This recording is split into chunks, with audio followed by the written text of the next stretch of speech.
أعوذ بالله من الشيطان الرجيم بسم الله الرحمن الرحيم اعلموا أنما الحياة الدنيا لعب ولهو وزينة وتفاخر بينكم وتكاثر في الأموال والأولاد كمثل غيث أعجب الكفار نباته ثم يهيج فتراه مصفرا ثم يكون حطاما وفي الآخرة عذاب شديد ومغفرة من الله ورضوان وما الحياة الدنيا إلا متاع الغرور۔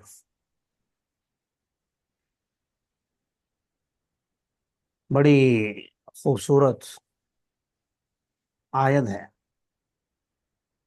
اور دنیا اور آخرت دونوں کا احاطہ کرنے والی اور دونوں کے حقائق کو بیان کرنے والی یہ ایک آیت ہے۔ میں یہ سمجھتا ہوں کہ اگر کوئی انسان اس ایک آیت کو سمجھ لے صحیح معنوں میں اور راہ راست پر آ جائے تو یقیناً اس کی زندگی کو صراط مستقیم پر چلانے کے لیے کافی ہے۔ اور اللہ نے بیان بھی یوں کی ہے، اعلموا انما الحیات الدنیا، جیسے آپ کسی، یہ میں اللہ کی تشبیہ نہیں دے رہا، کیونکہ اللہ تو لیس کمثلہ شیء، اس کے لیے کوئی مثال بھی بیان نہیں کی جا سکتی۔ ایک ویسے آپ کے ذہنوں کے مطابق ایک مثال عرض کرنے لگا ہوں بس۔ جیسے کوئی فیکٹری کا کوئی مالک یا اونر یا ذمہ دار جس کے متعدد 1000 2000 3000 ملازمین کام کرتے ہوں، اور پہلا دن ہو اور یا ہر منتھ یا ہر سال وہ اس میں بیان کرتا ہو، اور اس بیان میں وہی اعلان کرے اور کرتا ہو ہر سال کہ بھئی یہ بات جان لو کہ میرے یہ رولز ہیں، یہاں ایسے ایسے چلنا ہے آپ نے، بس جو صحیح چلے گا تو فائدے میں، جو نہیں چلے گا تو نقصان میں۔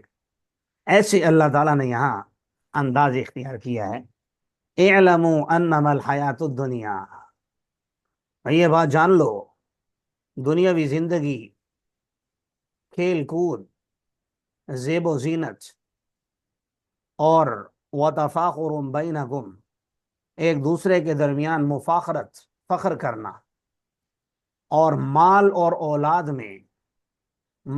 اولاد کی کثرت کا نام ہے۔ تکاثر کا معنی بھی باب تفاعل سے ہے، اس میں بھی جانبین پایا جاتا ہے، یعنی ایک دوسرے پر مال اور اولاد کی کثرت پر فخر کرنا۔ اس بارش کی طرح جو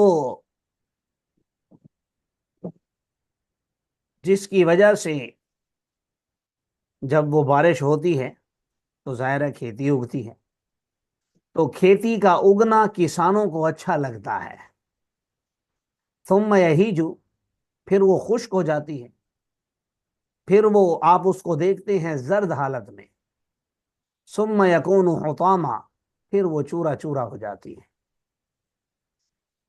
بلکہ کیا ہی 3 لائنوں میں انسان کی پوری زندگی کا اللہ نے خلاصہ بیان کر دیا ہے۔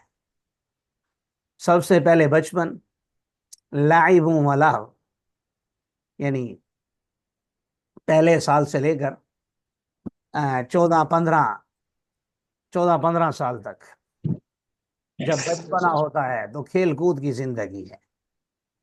جب پھر 15 16 سال کی عمر میں جوانی کی دلیس پر قدم رکھتا ہے تو آپ دیکھتے ہوں گے یقیناً نوجوانوں کے جیب میں شیشہ بھی ہے، آج کل تو موبائل آ گئے ہیں، کنگھی بھی رکھی ہوئی ہے، بار بار بال سنوارنا، اپنے آپ کو خوبصورت بنانا، اچھا نظر آنا، وہ زینہ، پھر یہ جذبات ہوتے ہیں۔ پھر ساتھ پڑھ بھی رہے ہیں کالج میں یا اسکول میں جہاں بھی، پھر وتفاخر بینکم، جب یونیورسٹی سے یا کالج سے یا اپنی تعلیم جو بھی ان کی ہے یا کاروبار میں قدم رکھتے ہیں تو پھر تیسرا مرحلہ شروع ہوتا ہے 25 سے 45 تک آپ کہہ لیں، جس میں انسان تفاخر بینکم، میری اچھی جاب لگ گئی، دوسرا کہتا ہے بھئی میں نے تو اپنا کاروبار کر لیا، تیسرا کہتا ہے میں فلاں کمپنی میں فلاں مقام پر لگ گیا، کوئی کیا، ہر ایک اپنی مفاخرت کو بیان کرتا ہے کہ میری اچھی ڈیوٹی لگ گئی ہے اور اچھا میرا کام ہے، اچھا بزنس ہے۔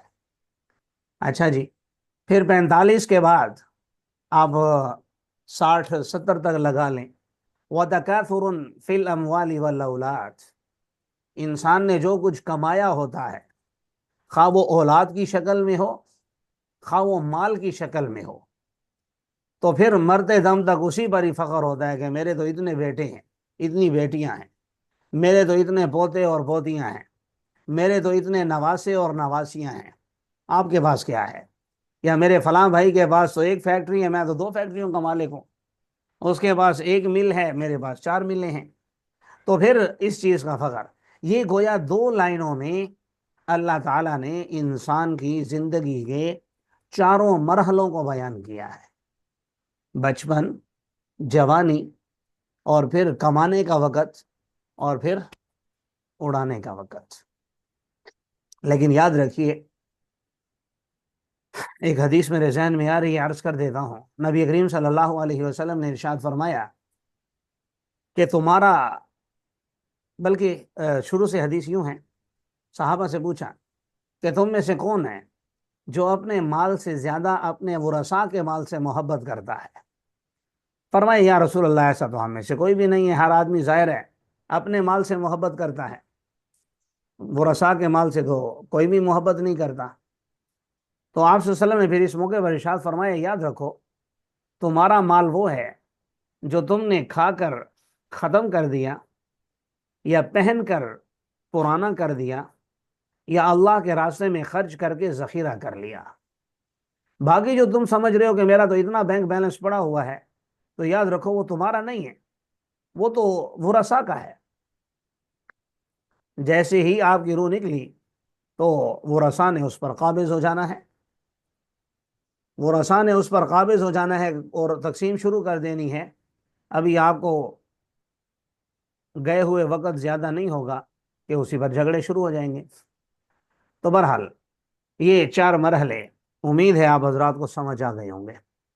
اگلی ایک لائن میں پھر اللہ نے اس کی حقیقت کو بیان کیا کہ بھائی یہ تو ہیں ٹھیک ہے چیزیں، کھیل کود بھی ہے، زیب و زینت بھی ہے، اور فخر و مفاخرت بھی ہے، اور کثرت اولاد اور اموال بھی ہے، لیکن کیا تم لوگوں کو زندگی میں بھیجنے کے میرے یہ 4 مقاصد ہیں: کھیل کود اور زیب و زینت اور ایک دوسرے پر مفاخرت یا مال اور اولاد کی کثرت؟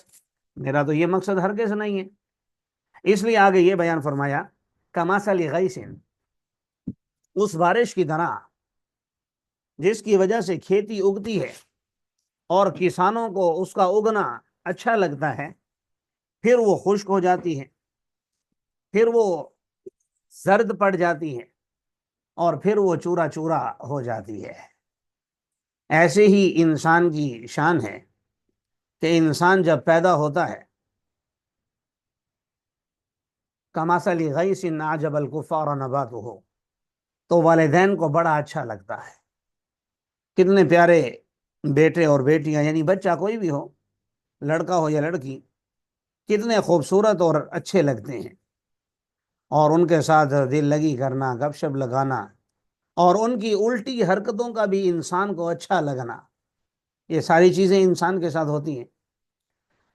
اچھا، ثم یہیج، پھر اس کے بعد جب انسان جوانی کی دلیز پر قدم رکھتا ہے تو پھر جب اس پر ذمہ داریاں آنا شروع ہوتی ہیں تو ساتھ ساتھ پریشانیاں بھی شروع ہو جاتی ہیں، حادثات اور واقعات بھی شروع ہو جاتے ہیں، انسان مسائل کا بھی شکار ہونے لگتا ہے۔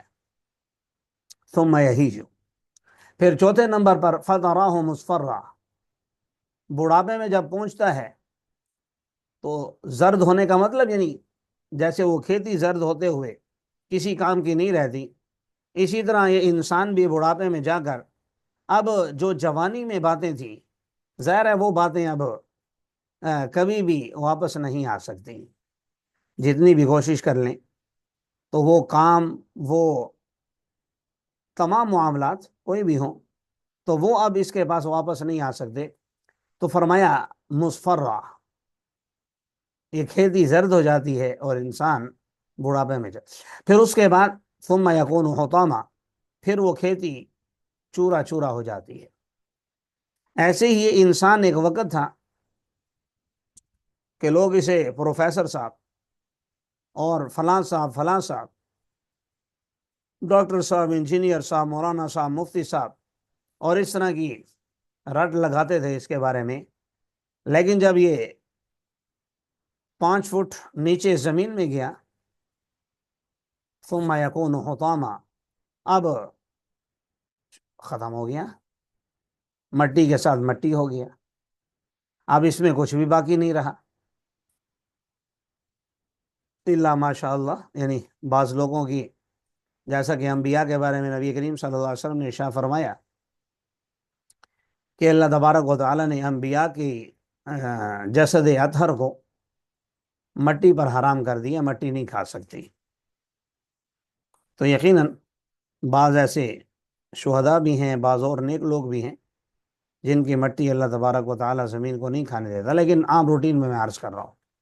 بہرحال قصہ مختصر یہ کہ یہ مثال ہے دنیا کی۔ اب یہ مرنے والا، چورا چورا ہونے والا اس کنڈیشن میں آگے پہنچا تو 2 کنڈیشنیں لگیں گی۔ وفی الآخرۃ عذاب شدید، آخرت میں سخت عذاب ہوگا اگر یہ کفر کی حالت میں یا گناہگار ہونے کی حالت میں پہنچا۔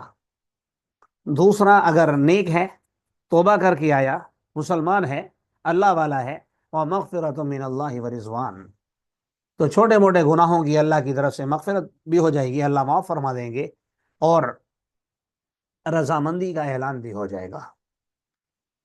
اب اوپر جیسے 2 لائنوں میں نے عرض کیا ہے پہلے، یہ بڑی خوبصورت آیت ہے، تو لعب ولہو وزینہ تفاخر بینکم تکاثر فی الاموال والاولاد، مال اور اولاد کی آپ کے پاس کثرت ہو، آپ کے پاس بلڈنگیں کھڑی ہوں، آپ کے پاس کوٹھیوں اور پلاٹوں کے آپ مالک ہو، آپ کے پاس جو مرضی ہو، خوبصورتی میں آپ جو ہے نا حضرت یوسف علیہ السلام کے خاندان میں سے ہوں، آپ کھیل کود میں جو مرضی کھیل لیں، لیکن اللہ کیا فرما رہے ہیں؟ وَمَا الْحَيَاةُ الدُّنْيَا إِلَّا مَتَاعُ الْغُرُورِ، بھائی بھیجنے کے یہ مقاصد نہیں ہے تمہیں کہ کھیلو کودو اور خوبصورت بنو اور زیب و زینت اختیار کرو اور بیوٹی پارلر میں 4 4 گھنٹے بیٹھے رہو۔ پہلے تو عورتیں تیار ہونے جاتی تھیں، اب تو ایسا کہ اللہ کی ناراضگی ہے کہ مرد بھی جاتے ہیں، جو خاص کر دولہے حضرات ہوتے ہیں تو بیوٹی پارلر جاتے ہیں۔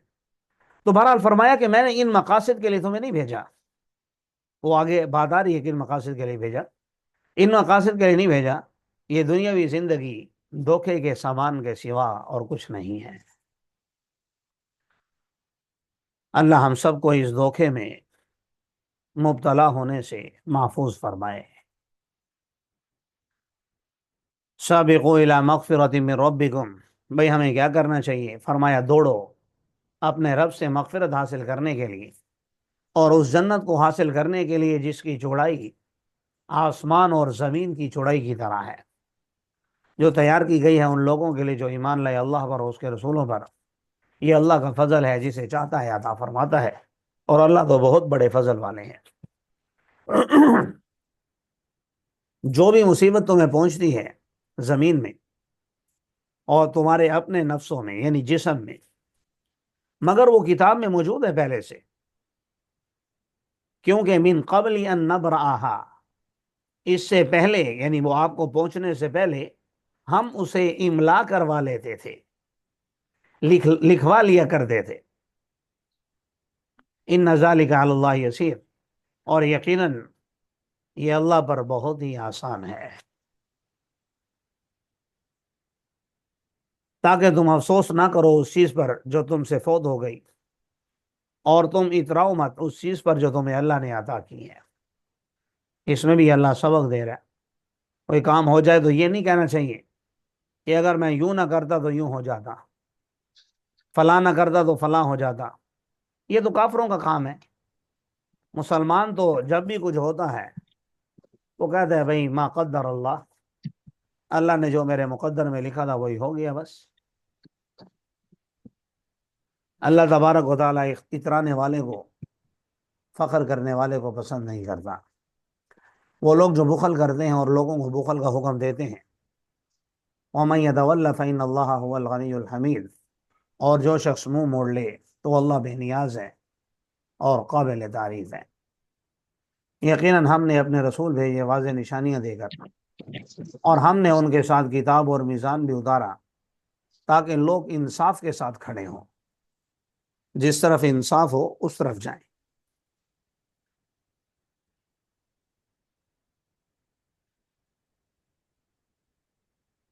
جی، اور ہم نے لوہا بھی اتارا جس میں سخت جنگ کا سامان بھی ہے، لیکن لوگوں کے لیے منافع بھی ہیں۔ آج دیکھ لیں جتنی بھی ہتھیار ہیں ان میں لوہا استعمال ہوتا ہے، ہوائی جہازوں میں، ہیلی کاپٹروں میں، گاڑیوں میں، یہی لوگوں کے منافع کی چیزیں، تاکہ اللہ تعالیٰ جان لے کون اس کی مدد کرتا ہے اور اس کے رسولوں کی بن دیکھے، مگر نہ اللہ کو تو مدد کی ضرورت نہیں ہے، وہ قوی بھی ہے، عزیز بھی ہے، مضبوط بھی ہے، غالب بھی ہے۔ یقیناً ہم نے نوح علیہ السلام اور ابراہیم علیہ السلام کو بھیجا، اور ہم نے ان کی ذریت میں نبوت اور کتاب کو رکھ دیا۔ ان میں سے بعض تو ہدایت یافتہ ہیں اور بعض ان میں سے فاسق ہیں۔ ثم قفینا علی آثارہم، پھر ہم نے ان کے بعد پے در پہ اپنے رسول بھیجے، اور ہم نے عیسیٰ بن مریم علیہ السلام کو بھیجا، اور ہم نے ان کو انجیل عطا کی، اور ہم نے بنا دیا ان لوگوں کے دلوں میں اتبعوہ رأفۃ ورحمہ، جن لوگوں نے اس کی اتباع کی، یعنی حضرت عیسیٰ علیہ السلام کی محبت اور رحمت کو، اور رہبانیت کو تو انہوں نے خود ہی لازم کر لیا تھا۔ ما کتبناہا علیہم، رہبانیت سے مراد اللہ کی رضا کے لیے خلوت نشینی اختیار کرنا، تو ان کی اس میں لازم نہیں تھا لیکن جائز تھا، انہوں نے کر لیا۔ لیکن ہماری نبی کریم صلی اللہ علیہ وسلم کی تعلیمات میں تو یہ جائز بھی نہیں ہے کہ خلوت نشینی اختیار کی جائے، بلکہ لوگوں کے بیچ میں رہ کر دین کا کام کیا جائے۔ ہم نے ان پر لازم نہیں کیا تھا مگر ابتغاء رضوان اللہ، اللہ کی رضامندی کو تلاش کرنا۔ فما رعوها حق رعایتها، رہبانیت کو خود ہی لازم کر لیا، پھر اس کی رعایت بھی نہیں کی جیسے رعایت کرنے کا حق تھا۔ تو ہم نے دیا ان لوگوں کو جو ایمان لائے ان میں سے ان کا اجر، اور ان میں سے اکثر لوگ فاسق تھے۔ یا ایھا الذین آمنوا اتقوا اللہ وآمنوا برسولہ، اے ایمان والو اللہ سے ڈرنے والے بن جاؤ اور اپنے رسول پر ایمان لاؤ، تو تمہیں دو حصے اپنی رحمت کے عطا فرمائے گا۔ یہاں خاص طور پر پیچھے آپ دیکھ رہے ہیں عیسائیوں کا ذکر ہے، تو نبی کریم صلی اللہ علیہ وسلم کی حدیث میرے ذہن میں یہ عرض کر دوں کہ آپ نے فرمایا 3 قسم کے لوگوں کے لیے دوہرا اجر ہے۔ ایک اس شخص کے لیے جس کے پاس باندی ہو، وہ اسے آزاد کر دے، پھر اسے تعلیم دے، پھر ادب سکھائے، پھر یعنی کہ اسے آزاد بھی کر دے اور پھر اس سے نکاح کر لے، تو فرمایا اس کے لیے دوہرا اجر ہے، کیونکہ اب جو معاملات اس کے فری میں اس کے لیے جائز تھے، باندی بنا کر اس نے اسے عزت بھی دی، ادب اور تعلیم بھی دی، پھر سب سے بڑھ کر آزادی بھی دی، پھر اس سے نکاح کی ریکویسٹ کی اور اس نے نکاح کر لیا، تو اس نے بھی کر لیا، ظاہر ہے وہ تو رضامندی سے ہوگا۔ تو اس کو اپنے ایکول برابر لا کر مساوی لا کر پھر اس سے نکاح کیا، تو فرمایا ایسے شخص کے لیے دوہرا اجر ہے۔ اور ایسا غلام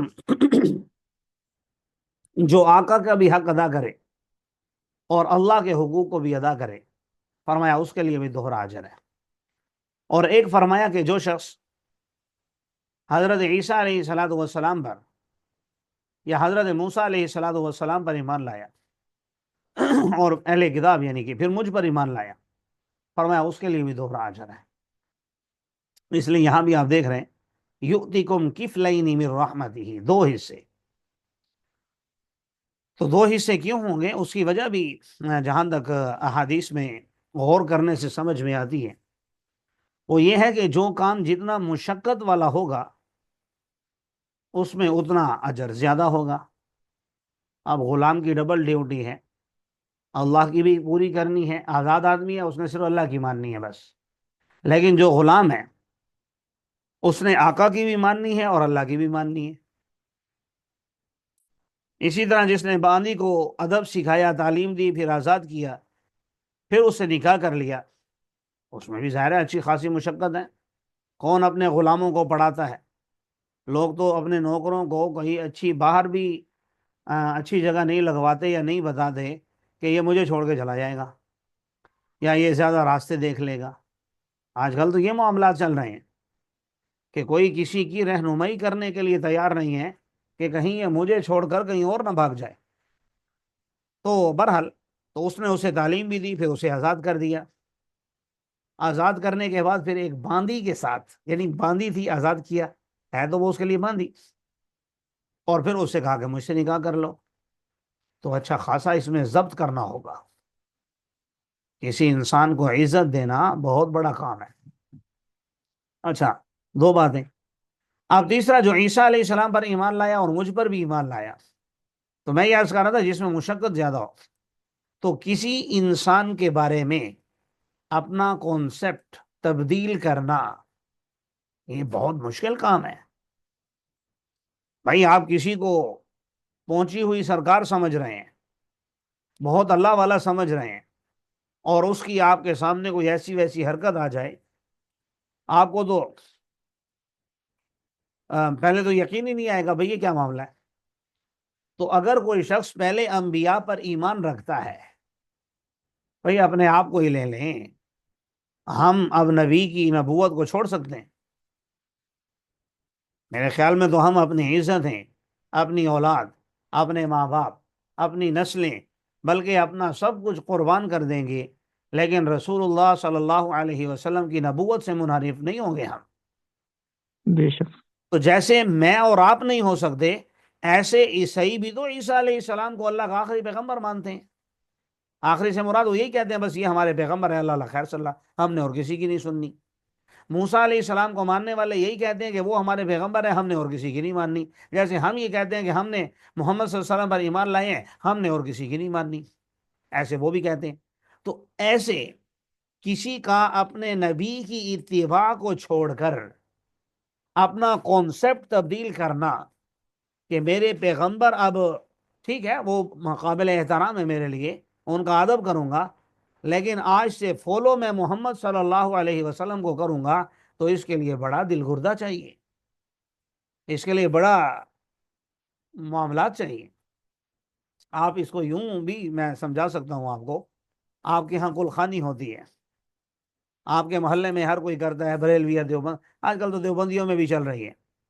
ذرا آپ کسی کے مرنے پر نہ کریں کل خانی، آپ کو لگ پتہ جائے گا، بلکہ خود ہی اعلان ہو چکا ہوگا، آپ کو پتہ بھی نہیں ہوگا کہ بھئی وہاں کل خانی ہے. حالانکہ مرنے والے کے جو عزیز ہیں انہیں پتہ ہی نہیں ہے، لیکن اعلان کرنے والا کر دیتے ہیں. کیوں؟ ایک رواج چل رہا ہے بھئی ہوگا. اب وہ دینے کا رواج ہے، کیا کہتے ہیں، جہیز دینے کا. آپ ذرا بیٹی کو رخصت کریں 3 کپڑوں میں، بھلے آپ اس کے بینک بیلنس میں 1 کروڑ ڈلوا دیں کہ بیٹی میں نے آپ کے بینک میں 1 کروڑ ڈلوا دیا ہے، یا میں نے آپ کے نام یہ پلاٹ کر دیا ہے جو کم از کم 1.25 کروڑ کا ہے، لیکن رخصت میں آپ کو 3 کپڑوں میں کروں گا، آپ کریں، لوگ آپ کو نہیں چھوڑیں گے. تو کہنا یہ چاہ رہا ہوں کہ کہیں کسی نظریے کو بھلے وہ غلط ہو، اسے تبدیل کرنا بہت مشکل ہوتا ہے. اور یہ تو بات ہو رہی ہے کپڑوں کی، جہیز کی اور کل خانی کی. جہاں بات پیغمبر کی آ جائے، وہ موسیٰ علیہ السلام ہو یا عیسیٰ علیہ السلام یا ہمارے سرکار دو عالم صلی اللہ علیہ وسلم، تو کون پیچھے ہٹے گا؟ تو اس لیے نبی کریم صلی اللہ علیہ وسلم نے فرمایا کہ ایسے لوگوں کے لیے دوہرا اجر ہے جو اہل کتاب میں سے اپنے پیغمبر پر بھی ایمان لائے، وآمنوا برسولہ، اور رسول اللہ صلی اللہ علیہ وسلم پر بھی ایمان لائے.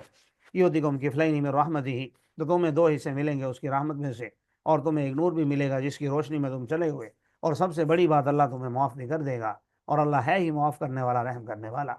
تاکہ اہل کتاب یہ جان لیں کہ وہ اللہ کے فضل میں سے کسی چیز پر قادر نہیں ہے، فضل تو سارا کا سارا اللہ کے قبضہ قدرت میں ہے، اللہ جسے چاہتا ہے عطا فرماتا ہے، اللہ ہم سب کو عطا فرمائے۔ واللہ ذو الفضل العظیم، اور اللہ تو بہت بڑے فضل والے ہیں۔